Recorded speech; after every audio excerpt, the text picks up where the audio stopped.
Hello दोस्तों, केम course के इस यूट्यूब चैनल में आपका स्वागत है। और आज के इस वीडियो लेक्चर में हम पढ़ने वाले हैं लिक्विड स्टेट जो हमारी है उसके जनरल कैरेक्टरिस्टिक्स, और बात करेंगे फिर हम स्ट्रक्चर ऑफ लिक्विड की। प्रीवियस जो वीडियो था उसमें हमने लिक्विड स्टेट शुरू किया था और उसमें हमने कुछ लिक्विड जो हमारी स्टेट है उसके बारे में कुछ जनरल इन्फॉर्मेशन पड़ी थी, और उसके बाद में हमने जो लिक्विड स्टेट में जो हमारे मॉलिक्यूल्स रहते हैं, लिक्विड के मॉलिक्यूल्स रहते हैं, उनमें किस तरह का जो इंटरमोलिकुलर फोर्स लगता है उसके बारे में डिस्कस किया था। तो ये हमने सब कुछ प्रीवियस वीडियो में पढ़ा था कि हमारा जो इंटरमोलिकुलर फोर्सेस है, 3 तरह के इंटरमोलिकुलर फोर्सेस हमने डिस्कस किए थे जो कि हमारी लिक्विड स्टेट के अंदर लगने वाले थे। अब जो ये वीडियो है इसके अंदर हम पढ़ेंगे हमारा एक तो जनरल कैरेक्टरिस्टिक्स ऑफ लिक्विड और हम लिक्विड का स्ट्रक्चर देखेंगे। तो चलिए शुरू करते हैं। जनरल कैरेक्टरिस्टिक्स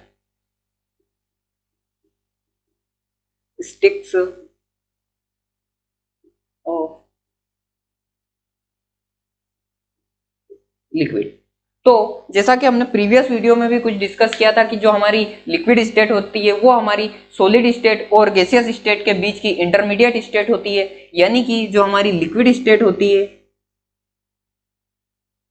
लिक्विड स्टेट जो होती है वो हमारी गैसियस स्टेट और जो हमारी सॉलिड स्टेट होती है उसके बीच की इंटरमीडिएट स्टेट होती है। इंटरमीडिएट स्टेट का मतलब ये है कि अगर हम सॉलिड को मेल्ट करें या हीट करें, या हम हमारे सॉलिड को हीट करें या एनर्जी दें, तो हमारा जो सॉलिड रहेगा वो हमारा लिक्विड में कन्वर्ट हो जाएगा। और जो हमारी गैसियस स्टेट है, गैसियस स्टेट के जो मॉलिक्यूल्स है उन्हें हम कंडेंस करें या उन्हें हम कूल करें या उन्हें हम ठंडा करें तो वो हमारी लिक्विड स्टेट आ जाएगी। यानी कि जो हमें अगर गैसियस स्टेट से सॉलिड स्टेट पे आना है तो पहले हमें लिक्विड स्टेट पे जाना पड़ेगा, फिर देन उसके बाद में हम आएंगे हमारी सॉलिड स्टेट मिलेगी। यानी कि बीच का एक इंटरमीडिएट स्टेट रहती है वो हमारी रहती है लिक्विड स्टेट। तो हमारी लिक्विड स्टेट के जितने भी कैरेक्टरिस्टिक्स रहेंगे वो हमारी गैसियस स्टेट और हमारी सॉलिड स्टेट के बीच के जो कैरेक्टर रहेंगे वो हमारी कौन फॉलो करेगी, वो हमारी करेगी लिक्विड स्टेट। यानी कि जितने भी कैरेक्टरिस्टिक्स है, जैसे कि वॉल्यूम हो गया हमारा, जिसके बाद में हमारा शेप हो गया, या हम बात करें कंप्रेसिबिलिटी की बात करें, तो वो सब हमारे जो गैसियस स्टेट, जो हमारे लिक्विड स्टेट रहेगी वो हमारे गैसियस स्टेट और सॉलिड स्टेट के बीच में हमारी लाई करेगी, वो लिक्विड स्टेट करेगी। तो हम कुछ जनरल कैरेक्टरिस्टिक्स है जो हमारे लिक्विड स्टेट के है वो देखते हैं। तो सबसे पहले नंबर पर हम कैरेक्टरिस्टिक्स जो रहता है उस वो हमारा वॉल्यूम है। वॉल्यूम को अगर हम डिस्कस करें किसी भी लिक्विड स्टेट के लिए, तो वॉल्यूम की अगर बात करें, वॉल्यूम, तो वॉल्यूम जो रहता है वो हमारी लिक्विड स्टेट, किसी भी लिक्विड स्टेट का जो वॉल्यूम रहता है, वॉल्यूम हमारे लिक्विड स्टेट का फिक्स्ड रहता है। वॉल्यूम यानी कि हमारी हर एक लिक्विड का वॉल्यूम फिक्स्ड रहता है। और इस वॉल्यूम के फिक्स्ड रहने के रीजन जो स्ट्रॉन्ग इंटरमोलिकुलर फोर्स है, जो स्ट्रॉन्ग इंटरमोलिकुलर फोर्स हमारा लिक्विड के मॉलिक्यूल्स के बीच में स्ट्रॉन्ग फोर्स जो लगता है, इंटरमोलिकुलर फोर्स लगता है, वो फोर्स इन मॉलिक्यूल्स को एक दूसरे से बाइंड करके रखता है, जिसकी वजह से जो मेरा लिक्विड रहेगा वो लिक्विड मेरा क्या रहेगा, उसका जो वॉल्यूम रहेगा वो फिक्स्ड वॉल्यूम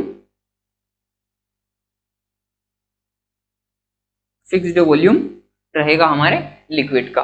अगर दूसरी कैरेक्टरिस्टिक्स की हम बात करें तो दूसरा जो मेरा कैरेक्टरिस्टिक्स है वो शेप की अगर हम बात करें, शेप ऑफ लिक्विड की अगर हम बात करें, तो जो हमारे लिक्विड का जो शेप रहेगा वो लिक्विड का शेप हमारा फिक्स्ड नहीं रहता है। फिक्स्ड नहीं रहने का रीजन इसका ये है कि जो हमारे लिक्विड जो रहते हैं, लिक्विड के बीच में फ्री वॉल्यूम पाया जाता है। फ्री वॉल्यूम पाया जाता है। जिस तरह गैसियस स्टेट में मॉलिक्यूल्स के बीच में फ्री वॉल्यूम रहता था, उसी तरह लिक्विड के बीच में भी फ्री वॉल्यूम रहता है, चाहे वो कम क्वांटिटी में रहता हो, लेकिन फ्री वॉल्यूम पाए जाने की वजह से मैं जिस भी लिक्विड को जिस भी शेप के बीकर या जिस भी शेप के कंटेनर में रखूंगा, वो मेरा जो लिक्विड रहेगा वो उसी शेप के कंटेनर में फिल हो जाएगा और उसी कंटेनर का शेप वो ले लेगा। ये चूंकि ये शेप लेने का रीजन एक लिक्विड की एक और कैरेक्टरिस्टिक रहती है, लिक्विड के अंदर ट्रांसलेटरी मोशन पाया जाता है। लिक्विड के अंदर ट्रांसलेटरी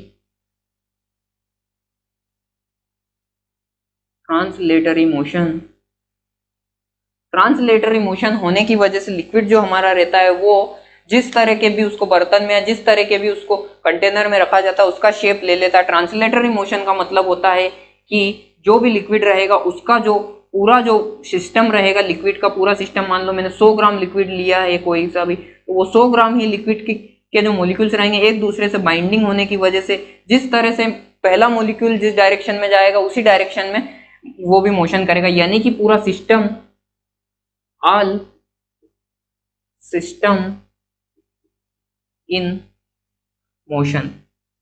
जब किसी सिस्टम का पूरा सिस्टम एक साथ मोशन में रहता है तो उसे हम ट्रांसलेटरी मोशन कहते हैं, और ये कैरेक्टरिस्टिक्स लिक्विड के अंदर पाई जाती है। लिक्विड में ट्रांसलेटरी मोशन होता है जिसकी वजह से उसे जिस भी शेप के बर्तन में आप रखोगे वो उसका शेप ले लेगा। नंबर 3 की अगर हम बात करें कैरेक्टरिस्टिक्स की, नंबर 3 पर जो कैरेक्टरिस्टिक्स होती है वो होती है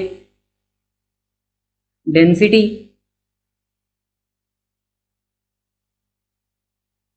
लिक्विड की डेंसिटी की बात करें तो लिक्विड के जो मॉलिक्यूल्स रहते हैं वो मॉलिक्यूल्स क्या करते हैं कि मॉलिक्यूल्स एक दूसरे से क्लोज रहते हैं, एक दूसरे से मॉलिक्यूल क्लोज रहते हैं, और मॉलिक्यूल के क्लोज होने की वजह से जो मेरे लिक्विड की जो डेंसिटी रहती है वो डेंसिटी गैसेस से हाई रहती है और सॉलिड से कम रहती है। तो गैस जो लिक्विड के जो मॉलिक्यूल्स रहते हैं वो गैसियस स्टेट से हाई डेंसिटी ऑक्यूपाई करते हैं, जबकि सॉलिड से उसकी डेंसिटी जो रहती है वो कम रहती है। नंबर 4 पर जो कैरेक्टरिस्टिक्स होती है वो होती है heat of fusion. Heat of fusion का मतलब होता है कि जब कोई भी लिक्विड जो जनरली लिक्विड स्टेट में रहता है उसे हम क्या करते हैं, उसे हम सॉलिड में कन्वर्ट करते हैं। कैसे? कूल करके, उसे ठंडा करके जब हम सॉलिड में कन्वर्ट कर देते हैं, और इस सॉलिड, ये जो लिक्विड था ये सॉलिड में कन्वर्ट होने के बाद में इसे फिर से लिक्विड स्टेट में कन्वर्ट करने के लिए जो भी हीट की जरूरत पड़ती है उस हीट को बोलते हैं हीट ऑफ फ्यूजन उसे हम बोलते हैं। तो हीट ऑफ फ्यूजन जो होती है लिक्विड की बहुत ही लो होती है या बहुत ही लिटिल होती है हीट ऑफ फ्यूजन। अगर हम बात करें वाटर की तो जो हमारा वाटर रहता है 1 ग्राम आइस जो रहता है 1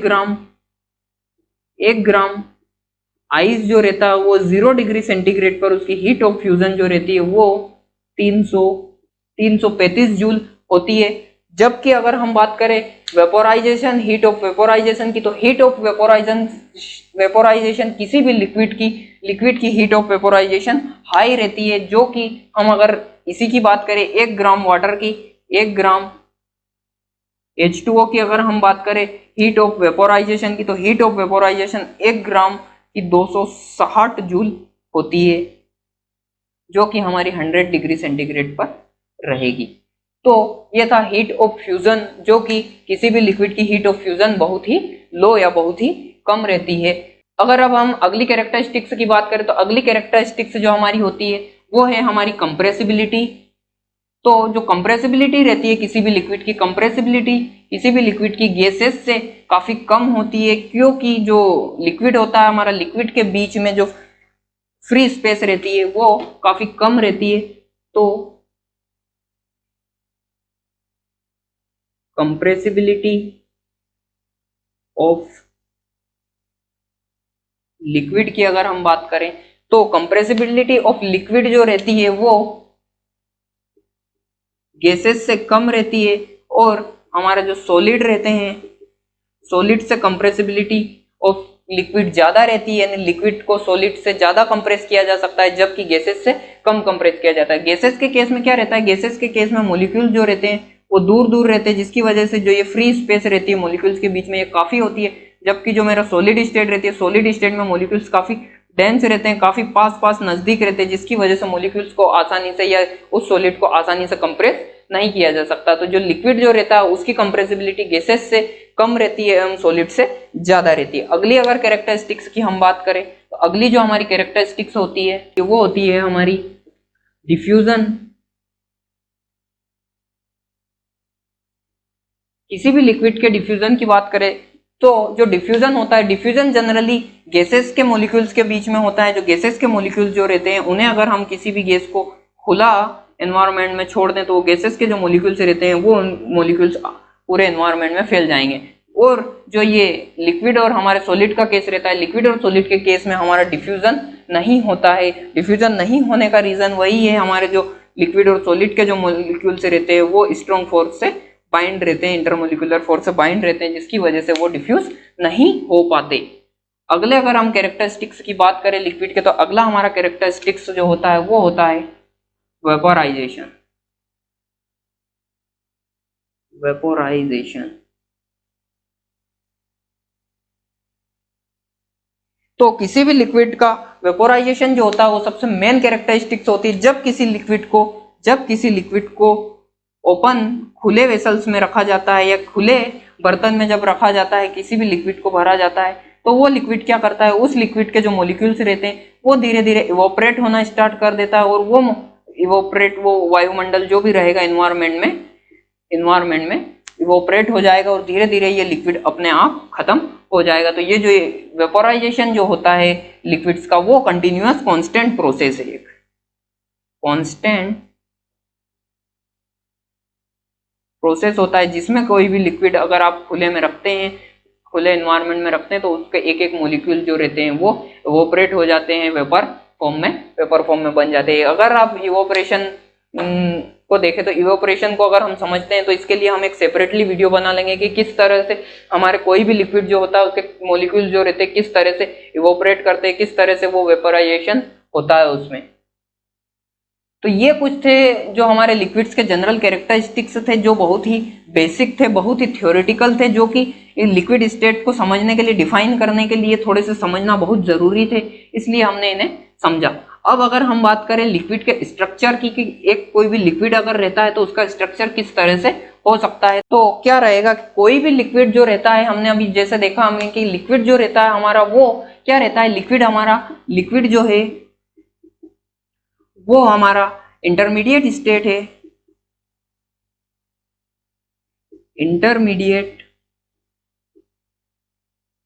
इंटरमीडिएट स्टेट है वो किसी भी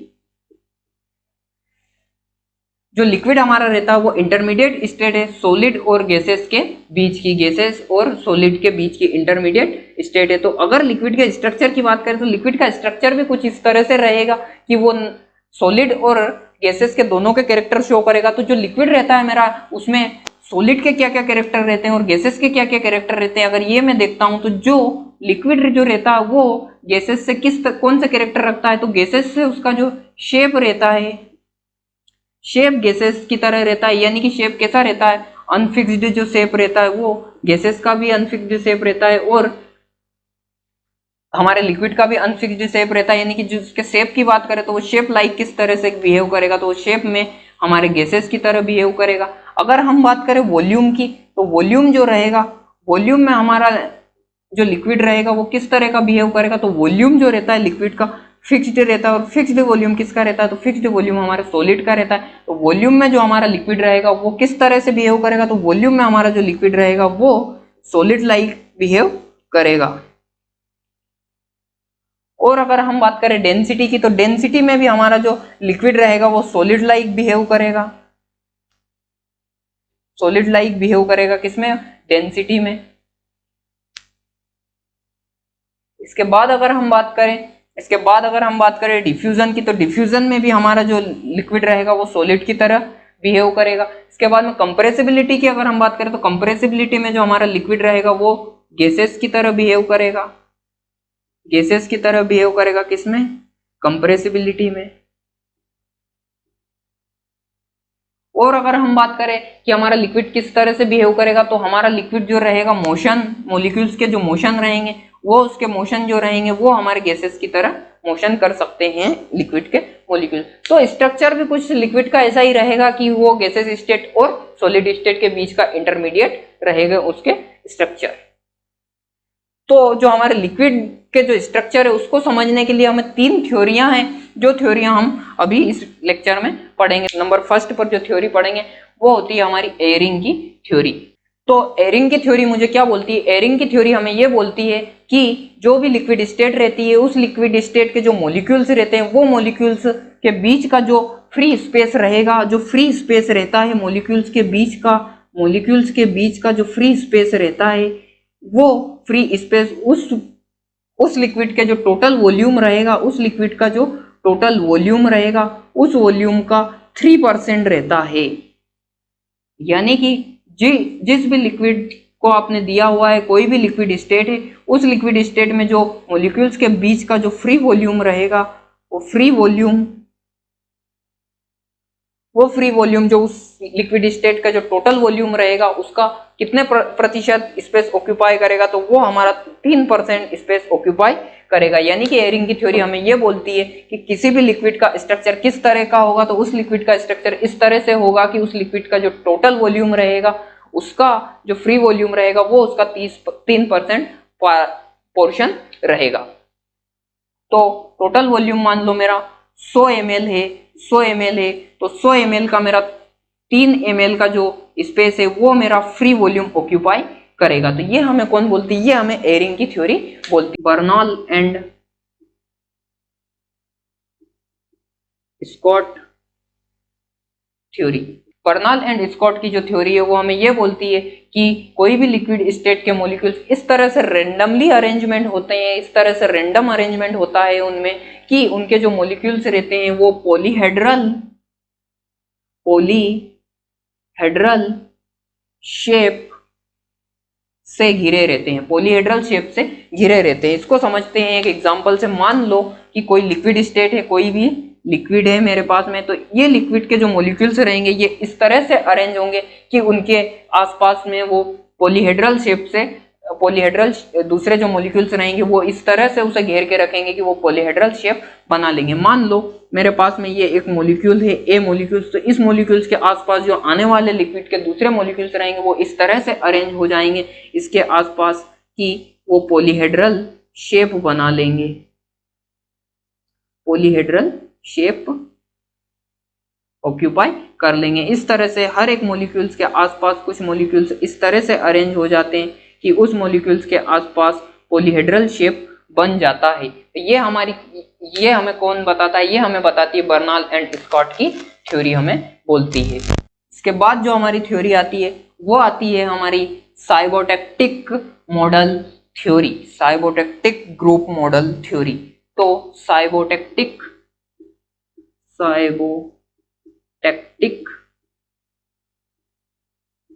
ग्रुप